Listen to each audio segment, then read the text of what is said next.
Bonjour et bienvenue sur ce cours vidéo d'informatique, je suis David pour ordirepar.com et aujourd'hui on va démarrer une nouvelle série de vidéos destinée principalement aux débutants et consacrée à l'utilisation de Windows.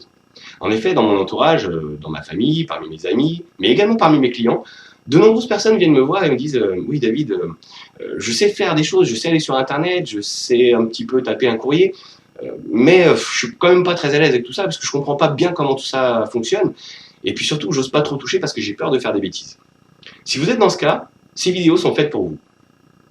On va ensemble faire un tour d'horizon de Windows et des différentes choses qu'il compose, et on va s'attarder sur quelques petits réglages qu'on peut faire, des petits paramétrages qui peuvent nous faire gagner un petit peu de temps, et surtout vous faire découvrir finalement ce qui se cache derrière tous ces termes un peu barbares, le bureau, le menu démarrer, la barre de tâches.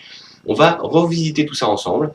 Et donc, même si vous avez déjà l'habitude d'utiliser l'ordinateur et que vous l'utilisez au quotidien pour votre travail, par exemple, ou même simplement pour votre usage personnel, pour aller sur Internet, il se peut que certains détails vous aient échappé, et que peut-être certaines fonctionnalités n'aient pas été suffisamment claires au départ et que vous n'ayez pas forcément pris conscience de ce que vous pouviez faire avec tout ça. Donc, je vous propose au travers de ces vidéos de démystifier un peu l'utilisation de Windows. Donc, on va démarrer sur cette première vidéo avec le bureau de Windows. Donc, sans plus attendre, on passe derrière l'écran, juste après un petit générique.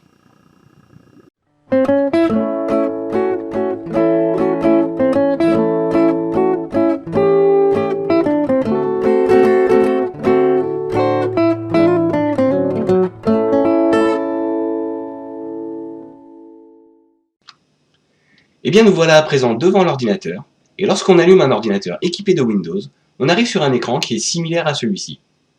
On appelle cet écran le bureau de Windows, ou plus simplement le bureau. Le bureau est composé à 90% d'une image d'arrière-plan qui tapisse le fond de l'écran et qui est personnalisable. C'est pour cette raison que vous avez probablement une image qui est différente de la mienne. En effet, il se peut que le fabricant de votre ordinateur l'ait personnalisé avec son propre logo. On verra ensemble qu'on peut y mettre à peu près n'importe quelle image. Mais continuons ce tour d'horizon. On peut également trouver sur le bureau ces petites vignettes qu'on appelle des icônes. Et les icônes sont en fait un moyen d'accéder aux différents programmes de votre ordinateur ou à certains dossiers de votre ordinateur.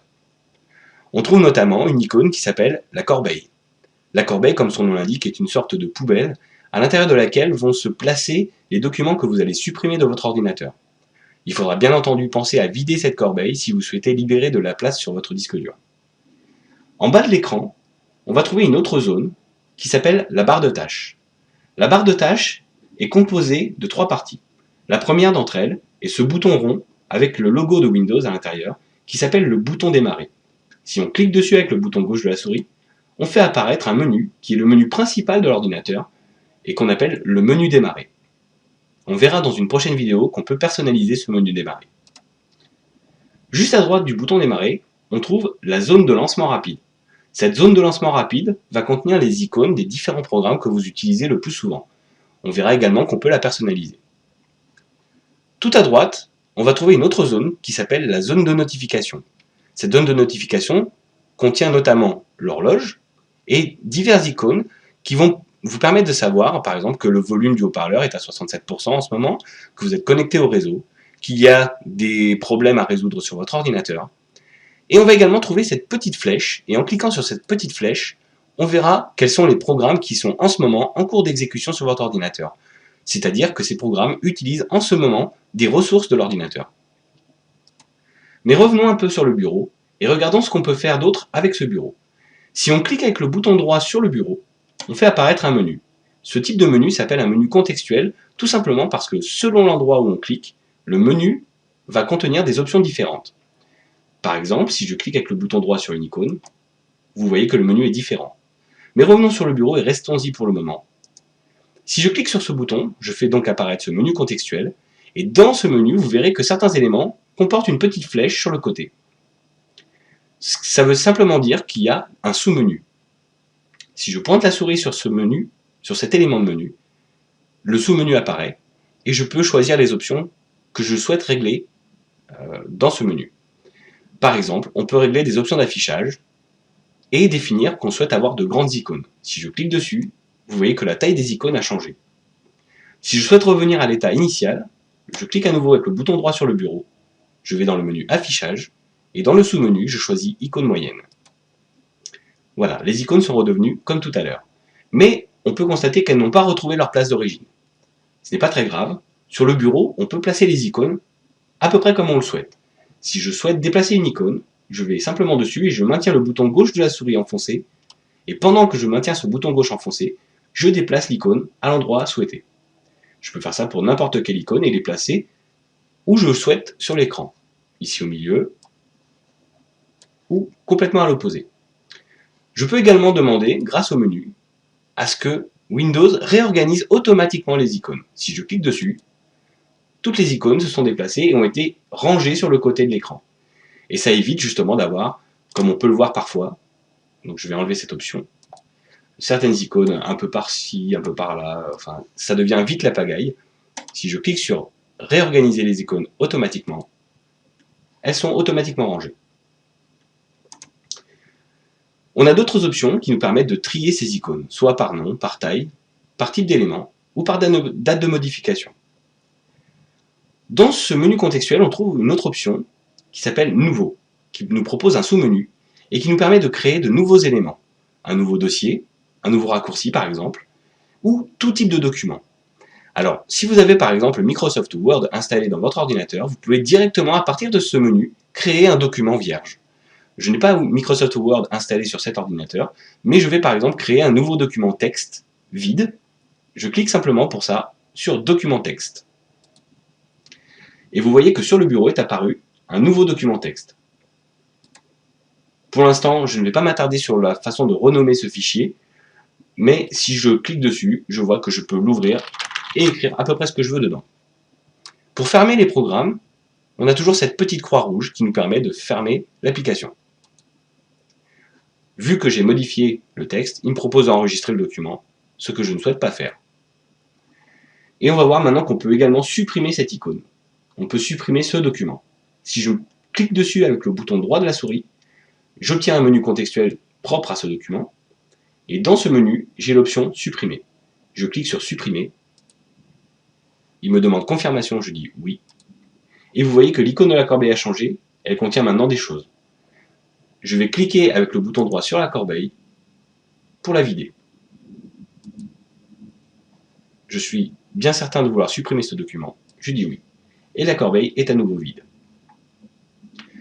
Toujours dans le menu contextuel du bureau, on a d'autres options qui vont nous permettre de personnaliser l'affichage, notamment la résolution d'écran. Si je clique dessus, j'obtiens un menu qui me permet de choisir quelle est la résolution souhaitée. Ici, je vais voir sur quel écran je suis raccordé. En l'occurrence, en ce qui me concerne, je suis sur une télévision Sony, et c'est pour cette raison que j'ai Sony TV. Ensuite, on a la résolution de l'écran. Et en cliquant sur cette petite flèche, on fait apparaître le menu qui va nous permettre de choisir la résolution souhaitée, c'est-à-dire le nombre de points en largeur par le nombre de points en hauteur. Jusque-là, je suis en 1360 points par 768, c'est-à-dire 1360 points en largeur et 768 en hauteur. Si je souhaite modifier cet affichage, il me suffit de faire défiler cette petite barre et de choisir la résolution souhaitée.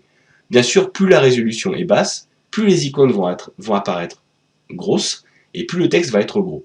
Mais parfois, ça peut être gênant dans certains programmes, tout simplement parce qu'on a moins de choses à l'écran et on est obligé de faire défiler les éléments. C'est pour cette raison que j'ai choisi l'affichage maximal. Mais vous pouvez le personnaliser comme vous le souhaitez, de façon à avoir une utilisation plus confortable de votre écran et de votre ordinateur. Une fois que vous avez sélectionné la résolution souhaitée, vous cliquez sur OK.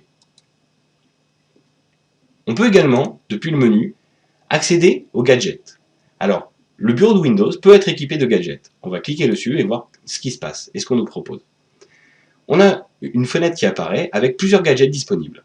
Une horloge par exemple, un diaporama, la météo ou un calendrier. Si je souhaite par exemple récupérer le calendrier sur mon bureau, je maintiens le bouton gauche enfoncé et je déplace ce calendrier à l'endroit souhaité. Attention, ça c'est valable uniquement pour Windows 7. Pour Windows Vista, qui est la version précédente, vous aviez sur le côté une barre sur laquelle vous pouvez déposer des gadgets. Vous ne pouvez pas placer les gadgets où vous le souhaitez sur votre écran. En revanche, sur Windows 7, c'est possible. Si je prends par exemple l'horloge et que je souhaite la mettre ici, il me suffit de la déplacer, de la lâcher exactement à l'endroit souhaité et elle restera à cet endroit. Je peux maintenant fermer cet écran et avoir mon bureau avec une horloge et le calendrier. Et vous voyez que si je pointe ma souris sur ce gadget, j'ai ce petit menu qui apparaît qui va me permettre de le personnaliser ou de le fermer. En l'occurrence, je ne souhaite plus avoir l'horloge sur le bureau, je vais cliquer sur fermer. Et je vais également me débarrasser du calendrier, donc je vais faire la même chose, je pointe simplement la souris sur le calendrier et je clique sur le bouton fermer. Une dernière option qu'on a dans ce menu est de personnaliser. Alors personnaliser, c'est toutes les options qui vont être personnalisables pour ce bureau Windows. Alors, on reviendra sur cet écran tout de suite derrière, mais on va d'abord regarder quelles sont les options qu'on peut personnaliser. Notamment, je vous disais tout à l'heure, l'arrière-plan du bureau. Si je clique dessus, j'obtiens une liste avec des photos contenues dans l'ordinateur. Il me suffira de cliquer sur l'une de ces photos pour changer l'arrière-plan. Par exemple, si je clique sur cette image, vous voyez que l'arrière-plan a changé et est maintenant recouvert de ces petits personnages que j'ai sélectionnés. Pour enregistrer les modifications, je clique simplement sur enregistrer les modifications. Je peux à n'importe quel moment revenir et changer à nouveau cette image. Je vais revenir sur l'image d'origine et je peux choisir la façon dont cette image s'affiche. Si je souhaite qu'elle remplisse l'intégralité de l'écran ou qu'elle soit ajustée, étirée, en mosaïque ou centrée. On peut aussi avoir plusieurs images sélectionnées. Par exemple, si je sélectionne en cochant ces petites cases, 4 de ces images, et je lui demande de changer ces images toutes les 30 minutes, les 15 minutes, les 10 minutes, ou autres, 10 secondes par exemple, et de faire un affichage aléatoire. En l'occurrence, je ne souhaite pas avoir toutes ces images, je vais garder une seule photo, et je vais enregistrer les modifications. On peut également changer la couleur des fenêtres, en cliquant sur couleur des fenêtres. Par défaut, elles sont bleues, mais je peux les avoir roses, vertes, jaunes, orange, rouge. Personnellement, je préfère la couleur bleue. Je garde, enfin bleu ciel, pardon, et je la garde comme ça. Je clique sur enregistrer. On peut également avoir des sons qui se déclenchent à certains événements de Windows. On ne va pas en parler tout de suite, c'est pas très intéressant. On peut également définir l'écran de veille de l'ordinateur, c'est-à-dire que au bout d'une certaine inactivité de l'ordinateur, une petite animation se déclenche, par exemple un balai de lignes. On voit ici un aperçu de ce que ça peut donner. Alors, si je mets par exemple quelque chose qui soit un peu plus parlant, des bulles, on voit que des petites bulles s'animent en fait sur le fond d'écran. Si je choisis cet écran de veille, au bout d'une minute, j'aurai des bulles qui s'animent sur mon écran, jusqu'à ce que je bouge la souris et que je reprenne une activité. Je vais pour l'instant cliquer sur annuler. La combinaison de cet arrière-plan, des couleurs de fenêtre, des sons et des écrans de veille peut être appelée un thème. Et on va voir dans cette liste qu'il y a plusieurs thèmes prédéfinis dans Windows. Par exemple, si je choisis le thème paysage, j'aurai un certain type d'affichage avec des couleurs différentes, avec des images d'arrière-plan, de paysage, qui changent toutes les 30 minutes ou à chaque démarrage. Je ne souhaite pas avoir de thème, donc je vais reprendre mon thème d'origine, c'est-à-dire mon fond d'écran simple, sans écran de veille, avec mes sons classiques de Windows. Je ferme maintenant cette fenêtre, et on va se retrouver dans le monde réel pour une petite conclusion.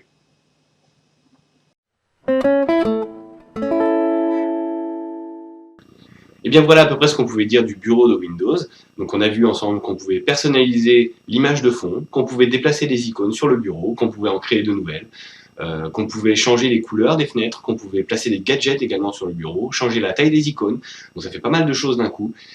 J'espère que cette vidéo vous a été utile. On verra dans les prochaines vidéos qu'on peut personnaliser également le menu démarrer, la zone de lancement rapide, mais également la zone de notification et changer la façon dont Windows nous avertit des différents programmes qui sont en cours de fonctionnement. C'était David pour ordirepar.com et on se retrouve pour la prochaine vidéo consacrée au menu démarrer.